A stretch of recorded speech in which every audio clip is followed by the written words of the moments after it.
Valorant has just announced a bunch of agent changes coming with the next update, and they all revolve around flashes. So in today's video, I'm going to be showing you a side-by-side comparison of the new changes and comparing them to the way they are currently in game. A lot of these are just numbers changes, so it's hard to get a sense of how impactful they are, and so seeing them side by side can be really useful. Let's start by jumping into Skye.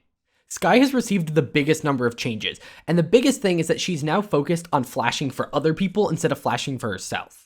The first change that does this is the fact that the max flash duration of her bird now scales depending on how long the bird has been flying. So if you pop flash around a corner, you'll notice that the flash is significantly shorter. But if you flash around a wall that's far away from you, it flashes for much longer. To accompany these changes, there are some new UI and sound effects, so you'll notice that the little charge bar of how long the flash has left now has a little notch. As soon as you pass by that notch, it is going to be a full-length flash. That notch takes place about 0.75 seconds after being cast, and there's a 1 second difference between a pop flash and a long flash now. So it's 1.25 seconds if it's a pop, and 2.25 seconds if you let it fly for a little bit. But that's not it. To encourage you to make the flashes fly further, they are no longer destroyable. So before, enemies could shoot your flashes and kill them, now they cannot. And there's one more thing that wasn't implemented into the PBE today, so I made like a mock-up of it. When you unequip the flash, it will now take 0.1 seconds longer to pull out your gun. It's not a huge amount, but it means it's a lot harder to flash for yourself. And so you can kind of see a rendition of that speed difference here. Next, let's talk about KAYO. KAYO's changes are a lot simpler. His underhand flash, or his right click, has gone from 2 seconds to 1.25 seconds. However, his overhand throw, or his left click, has gone from 2 seconds to 2.25 seconds. So they've buffed him throwing his flash and nerfed his pop flash. This is again to encourage him to flash for his teammates and to make it more obvious that he is an initiator and that someone like Phoenix is a duelist who can flash for himself.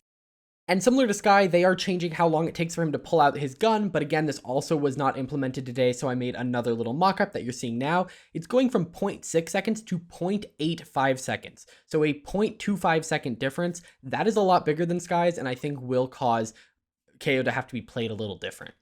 All right, now let's move on to the duelist changes. First off is Reyna, and they did a lot of changes to her flash. First off, the amount of time it takes for the flash to actually start blinding people has gone from 0.6 seconds to 0.4 seconds. This should allow her to be more comfortable peeking with her flash, knowing there's a less likely chance that she peeks before people are actually blind. However, to counterbalance this, her flash is now out for less time, going from 2.6 seconds to 2 seconds. However, they did even more. Now, when she uses her flash, the time before she can pull out her gun has been greatly reduced. Just take a look at this. And now lastly, a change that is going to be so great is that her leer, or her blind, no longer has a range limit. Before, on maps like Icebox and Breeze, it'd be very common that you would flash an angle, but because people were too far away, they actually wouldn't get blinded. Now, no matter how far away you are, if you can see Reyna's eye, you are going to be blinded. And lastly, the last character to get updates is Yoru, and that is a very simple one. They increased the duration of his blind from 1.5 seconds to 1.75 seconds. That's a quarter of a second, and that's a long time, especially when you consider the fact that he can throw this in his ult and then pop out. That gives him 0.25 seconds more time to pull out his gun and kill the person. So I think this is going to make him a lot better of a character, and I actually think Yoru's quite strong, especially in higher ranks.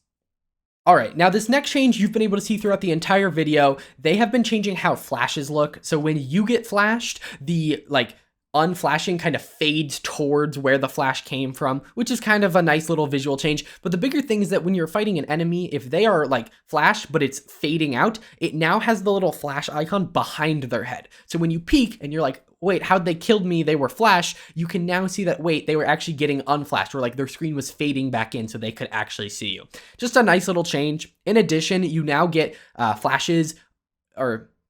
you now get assists for flashes a lot more commonly. It used to be a 1 second after the debuff window. So if someone was blind and then they got unblind more than a second ago, you wouldn't get the assist. Now you have a full 3 seconds for someone to get that kill to still get the assist. So you should now be able to get more assists, which means higher combat score for flashing agents. Overall, the entire update's great in my opinion. It is encouraging team play, encouraging flashing for your team, and it is a really awesome thing. Now, the one last change, and this doesn't really fall under an agent change, is skin favoriting. I'm not going to jump into that in this video. I'm actually going to do a second video coming out a little bit later talking about it because I think it's a really awesome feature. It involves randomized skins, which is really exciting. So yeah, stay tuned for that one. If you enjoyed, hit the like button, subscribe, check out some of the other videos on the end card now, and I'll see you in the next one. Bye.